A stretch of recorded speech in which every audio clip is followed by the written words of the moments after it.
Hello, everyone, and welcome to another edition of the NFL Draft Triple Take presented by UPMC. Mike Prisuta, along with Matt Williamson and Dale Lolley. We are doing what we've been doing, previewing the NFL Draft, not just position by position, but position by position, and then running it back and doing it all again as we get you ready for Thursday, April the 29th, and round one. Before we get to today's subject, which is our further review of the offensive tackle position, I need to remind everyone that all these videos are shared on Steelers.com, the Steelers mobile app, and the Steelers official YouTube page. The audio can also be heard on the Triple Take podcast and on Steelers Nation Radio. And you can subscribe to the Triple Take podcast wherever you download your favorite on-demand audio content. Guys, the offensive tackle is a really interesting position, at least in my humble opinion, because there are some top-heavy headlining, this is the next big thing type of guys. But, Matt, I wanted to start with you today and, kind of tap into your scouting knowledge. Tackle, to me, maybe more than any other position, seems like one where it's the team's job to find a guy who can do it and then coach him up so that he does it, as opposed to having to have a been there, done that guy. Yeah, everybody would want Penei Sewell or Rashard Slater, but it occurs to me if you find a real big guy that's got decent feet and some strength and the right attitude and smarts, you can coach him up into a pretty good offensive tackle and get a lot of mileage out of him. Yeah, you're 100% right. And this class is particularly deep that you might not have to manufacture as many as you do in most years. And you're right. I mean, the Penei Sewells and Jonathan Ogdens and those type of guys, they're not real difficult. They go really early and you plug them in and that's great. But usually you have some major defect that you have to work around as a coach. And, Dale and I host a drive every day and we had Greg Cosell on. I thought he said it really well. I'm going to steal from him. In week 12, you're going to line up 64 offensive tackles in the NFL. So, yeah, you might look at one of these guys and say, boy, Liam Eichenberg, his arms are a little short. Maybe he's a guard. Well, he's probably a tackle because 64 of them have to play every week. Yeah, that's absolutely the case. And I think that's why, I look at this draft and there are probably 15 to 20 guys who have those traits that you're talking about. And that's what makes this draft class so deep at that position. I don't know that there's a huge drop off in overall talent from the 5th offensive tackle to that 15th offensive tackle. There's a lot of guys with who are big with those traits that you look for. Dale, let's stick with you as we take a look, not at the top of the position, but maybe some under the radar guys, some second and third day guys, who knows, maybe even some free agents. What'd you uncover looking back at OT? I got 2 guys that we really didn't talk about a lot the first time we went through this, Mike. That would be Stone Forsythe from Florida, 6'8", 307 pounds. I mean, he's a monster. Started 25 games at left tackle for Florida. It's not like he started, at Florida A&M or something like that. So the guy's seen high pedigree pass rushers. It's not the Florida School of Mines, right? Right. It's the Gators. What conference are the Gators in? That would be the SEC, Mike. Oh, okay. Yeah. You haven't talked much about the SEC during these programs, so not at all. But again, I mean, you're talking about a guy who played left tackle at Florida for 2 straight years. He's seen premium pass rushers day in and day out. So, you're getting a battle-tested guy, and 6'8", 307. You can't coach that size. By the same token, another guy that is kind of come up the boards a little bit is Brady Christensen at BYU. He tested super well. He's got the size, 6'5", 302. Everything that he did athletically at his pro day was in the 90th percentile or above. Like he was 90% or above. That's what you're looking for, that athleticism there, and he has it. Matt, what'd you come up with? Those are 2 names I mentioned as well.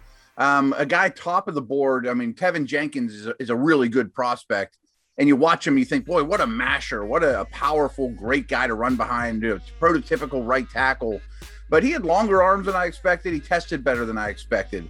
A couple of other guys to mention that won't be first-round picks that maybe are a little bit of projects, but they're really impressive athletically. Spencer Brown from Northern Iowa, East Carolina's Deontay Smith, James Hudson from Cincinnati.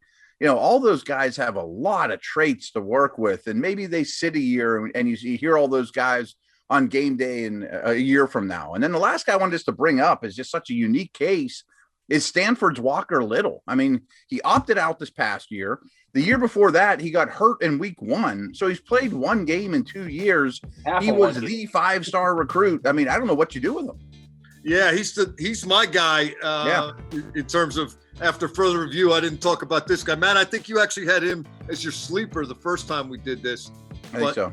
But to Dale's theory about there's not many guys walking the planet that are 6'7" and 3/8, 313 pounds, 72 snaps since the conclusion of the 2018 season, according to NFL Network. Knee injury in 2019, opted out in 2020, declined his invitation to the Senior Bowl, but everybody raved about that, now famous Stanford Pro Day in the rain. I think that made some money for a lot of people at the quarterback position, at the wide receiver position, at the cornerback position, and maybe for Walker Little. Here's what Daniel Jeremiah had to say about him. Quote, in a league where we are starved to find offensive linemen, you've got a big, smart, tough guy who has a chance to be a solid player. And of course, he's smart. He's got to be considered smart because he's from Stanford. That's another one of our running themes. But I watched the Stanford Pro Day, and he looked very fluid for a 318-pound guy. 313, excuse me. He's a heck of a player. Again, if we're talking about the draft 2 years ago and we're previewing the 2021 class, he's a first-round pick all day long. He just hasn't played in 2 years. So what do you do with him? It was a knee injury in 2019.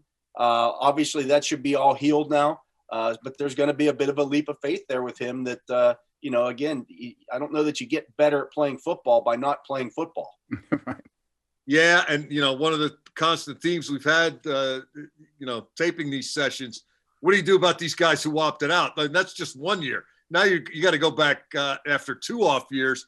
It is a leap of faith, but again, 6'7" and 3/8, 313. It's a question of when, right? Not if.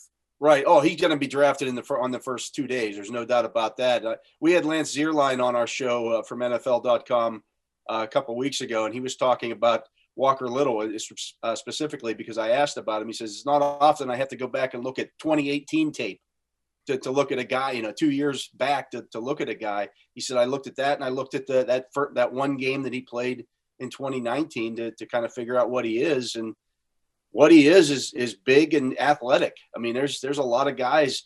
I counted 5 guys, and these are, of course, unofficial, who ran 5 offensive tackles, I should say, who ran the 40 in less than 5 seconds. Rashawn Slater, who we talked about, Tevin Jenkins, Samuel Cosme, Brady Christensen, who we talked about, and Spencer Brown, who Matt mentioned. These are big dudes running sub 5s, sub 540s. Spencer Brown's over 6'8". Yeah. For him, it was like 5 steps, but Right. I'll give you one more guy in that vein. Miami of Ohio's Tommy Doyle. Yeah, good one. Yeah. 6'8", 320. Raw developmental, according to Jeremiah, but also nasty again. A lot of these guys seem to have that trait, and I'll close my tackle observations 2.0 by referencing the tape that probably everybody has seen by now of Tevin Jenkins going against Joseph Osai of Texas and blocking him past the numbers, past the sideline, into the Texas bench, and then pancaking him about 10 yards out of bounds. Pretty nasty. Yeah, there's no doubt about that. Yeah, he's a road grader, that's for sure.